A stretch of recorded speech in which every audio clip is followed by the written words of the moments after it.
হাতে কলমে করলে শিক্ষা, ভুল হবে না কোনো পাতা। বালিয়াকান্দি প্রতিনিধি আজমল হোসেনের প্রতিবেদনে থাকছে বিস্তারিত। রাজবাড়ীর বালিয়াকান্দি উপজেলার পাটকিয়াবাড়ি গ্রামের এক আলোকিত নাম শিল্পী বেগম। তিনি শুধু একজন গৃহিণী নন, একই সঙ্গে শিক্ষার আলো ছড়িয়ে দেওয়া এক অনুপ্রেরণাদায়ী মানুষ। ২০১৩ সাল থেকে নিজ গ্রামের পিছিয়ে পড়া শিশুদের জন্য তিনি গড়ে তুলেছেন শিশু প্রতিভা বিকাশ স্কুল, যেখানে সম্পূর্ণ বিনা পারিশ্রমিকে পাঠদান করছেন তিনি। শিক্ষার্থীরা হাতে তাল মিলিয়ে ছড়া শেখার এক নতুন কৌশল অনুসরণ করছে।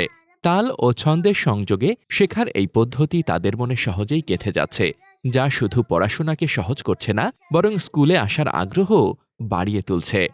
শিক্ষক শিল্পী বেগমের সঙ্গে কথা বললে তিনি জানান, এইচএসসি পাশ করার পর আমার বিয়ে হয়ে যায়, ফলে পড়াশোনা এগিয়ে নেওয়ার সুযোগ পাইনি।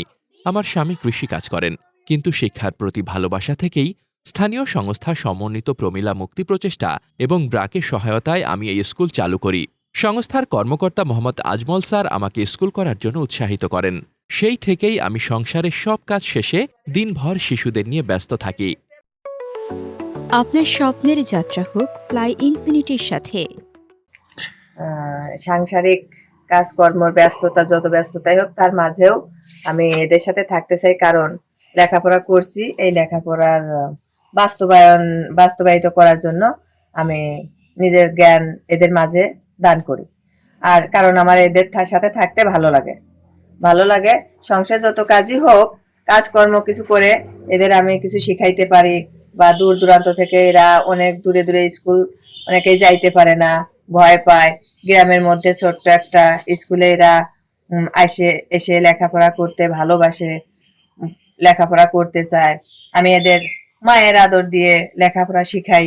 এরা এই জন্য আমার কাছে থাকতে চায়, আমার কাছে শিক্ষা পেতে চায়।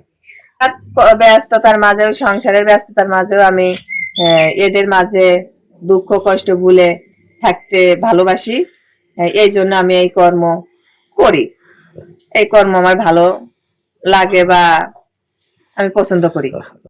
তিনি আরও বলেন, আমার যতটুকু জ্ঞান ও দক্ষতা আছে তা আমি এই শিশুদের মধ্যে প্রয়োগ করে তাদের সুশিক্ষিত করে গড়ে তুলতে চাই। সবচেয়ে বড় কথা, আমি এই কাজ বিনা পারিশ্রমিকে করি, শুধু ভালোবাসা থেকে। দোয়া করবেন যেন একজন আদর্শ শিক্ষক হিসেবে গড়ে উঠতে পারি। শিল্পী বেগমের এই উদ্যোগ আমাদের শিক্ষা ব্যবস্থার জন্য এক উজ্জ্বল দৃষ্টান্ত। সমাজের অন্যান্য সামর্থ্যবান ব্যক্তিরা যদি এভাবে পিছিয়ে পড়া শিশুদের পাশে দাঁড়ায়, তাহলে শিক্ষার আলো সমাজের প্রতিটি কোণায় পৌঁছাবে। শিক্ষা শুধু পাঠ্যপুস্তকেই সীমাবদ্ধ নয়, এটি শেখার আগ্রহ ও আনন্দের মধ্যেও নিহিত। মোহাম্মদ শামীম রেজা, দৈনিক খোলা চোখ। আপনার স্বপ্নের যাত্রা হোক ফ্লাই ইনফিনিটির সাথে।